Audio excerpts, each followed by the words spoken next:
Mr. Chairman, sir, I rise to highlight some of the problems that have arisen after the decision to demonetize 500 rupees and 1000 rupee currency note. Prime Minister has been arguing that this is the way to curb black money, to prevent growth of forfeited currency note, and also to help in control of terrorist finance activities. I do not disagree with these objectives, but what I do want to point out is that in the process of demonetization, monumental mismanagement has been undertaken, about which today there is no two opinions in the country as a whole. Even those who say that this measure will do harm or will cause distress in the short run, but be in the interest of the country in the long run. Well, I am reminded of what John Keynes said once, in the long run, all of us are dead. And therefore, it is important to take note of the grievances of the people, the ordinary people who have suffered as a result of this imposition on the country overnight by the Prime Minister. And I say so with all responsibility that the outcome, we do not know what will be the final outcome. Prime Minister has said that we should wait for 50 days. Well, 50 days is a short period, but for those who are poor and deprived sections of the community, even 50 days torture can bring about disastrous effects. And that's why about 60 to 65 people have lost their lives. Maybe more. And what is more is, what has been done can weaken and erode our people's confidence in the currency system and in the banking system.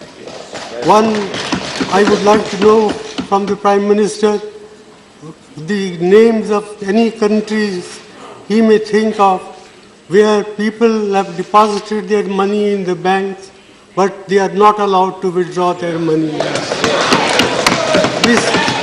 This alone, I think, enough to condemn what has been done in the name of greater good for the people in the world.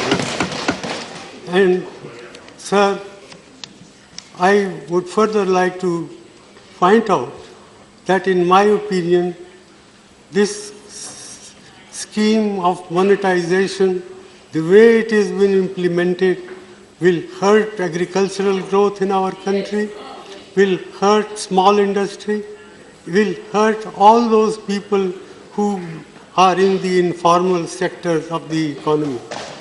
And my own feeling is that the national income, that is the GDP of the country, can decline by about 2 percentage points as a result of what has been done. This is an underestimate, not an overestimate. Therefore, I feel that the Prime Minister must come with some constructive proposal how we can implement the scheme and at the same time prevent this distress that has been caused to the common people. It is no good that every day the banking system comes with modification of the rules, the conditions under which people can withdraw money. That reflects very poorly on the Prime Minister's office, on the Finance Minister's office, and on the Reserve Bank of India. I am very sorry that the Reserve Bank of India has been exposed to this sort of criticism, which I think is fully justified. I therefore not like to say much more than this. I urge upon the Prime Minister to find practical, pragmatic ways and means to relieve the distress of the people who happen to be a great majority of our people.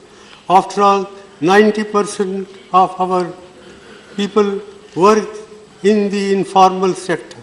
55% of our workers in agriculture are feeling distress. The cooperative banking system, which serves large number of people in the rural areas, is non-functional. It has been prevented from handling cash.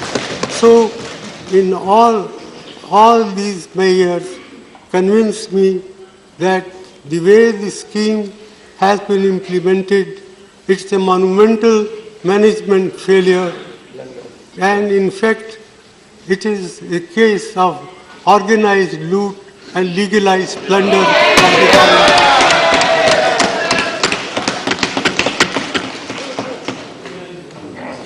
With these words, sir, I conclude it is not my intention to pick holes in what one side does or another side does, but I sincerely hope that the Prime Minister will, even at this late hour, will help us to find practical, pragmatic ways and means to provide relief to the suffering people of this country. Thank you.